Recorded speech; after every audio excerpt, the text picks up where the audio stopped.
Well, happy Thursday, Therapy Flow community. Welcome Welcome back. in, everybody. Hey, we're excited to chat this morning about a topic that we constantly get questions about that is kind of a hot topic, and that's social media.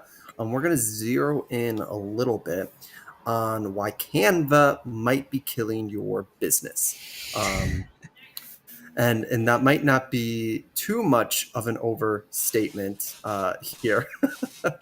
But with the threads of easy, accessible templates, easy, accessible processes to kind of throw something together, we have moved into an era over the last couple of years where any business of any kind, much less private practice owners, can create a Facebook page or an Instagram page and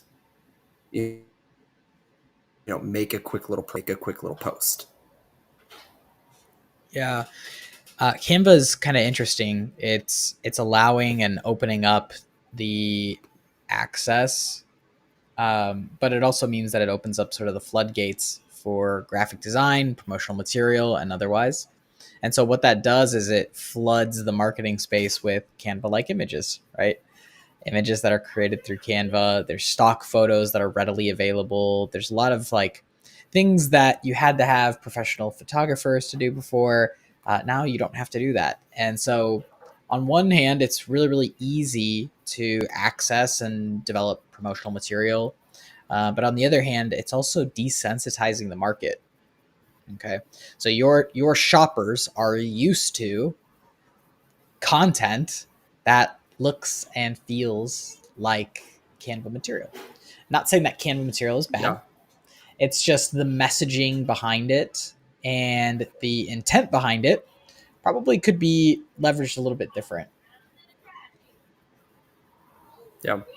And I think with leveraging it different, as someone gets really used to just scrolling through their feed and tuning out whatever is it you're posting, when you first open up your private practice or you're in the middle of the summer and you're like, hey, now accepting new sessions or now, available or now offering X, Y, and Z, those posts will almost always perform the worst because that is not what the content that usually your community is actually looking for.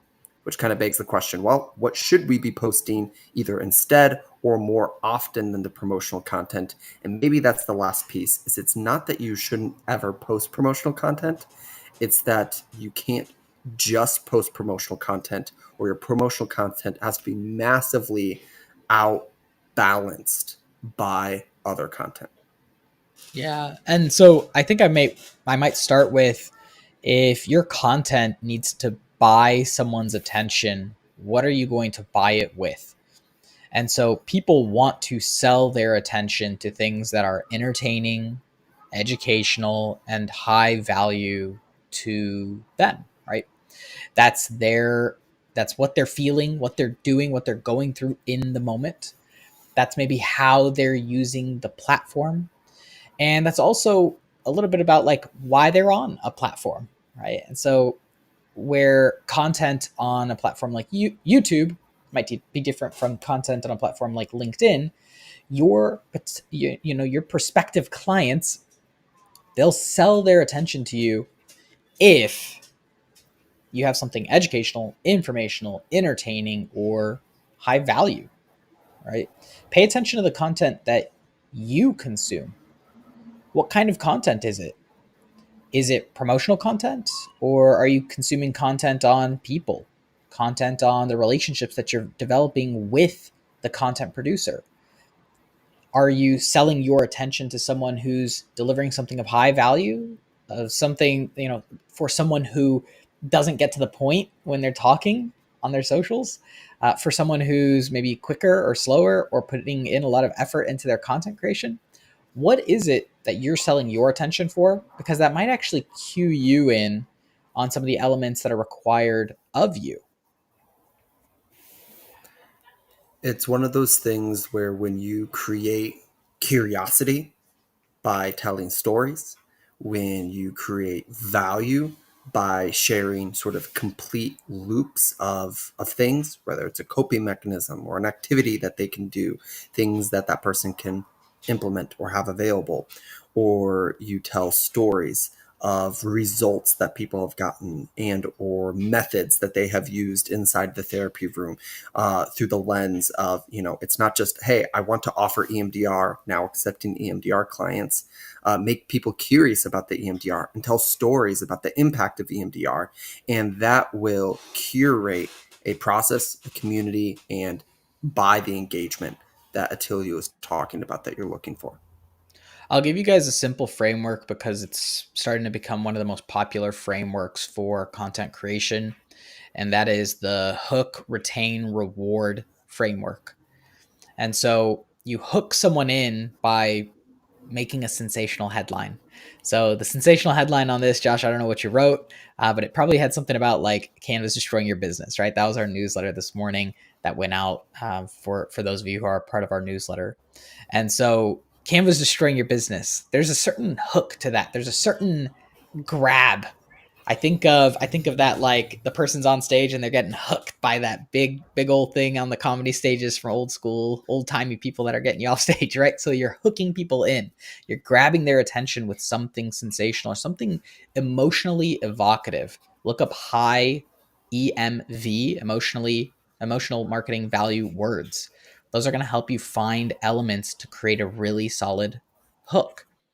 And then you want to retain those people by providing something of value, right? Entertainment, curiosity. There's some elements in there that are delivering the goods, and then reward them. Reward your audience members either by paying attention, with something high value, with something that maybe they can take home and maybe feel a little bit better on, or maybe something that they can work on that day, or maybe something that was helpful in the moment. Maybe it's even just as simple as affirmation. A little bit of empathy goes a long way. A little bit of energy goes a long way for people who are really struggling. And so that framework again, hook, retain, reward. And that process works on any platform. Obviously, short form video is really popular right now, but you can do it with images still. You can do it with text. You can still, people are growing audiences on Twitter, on LinkedIn, on lots of other places.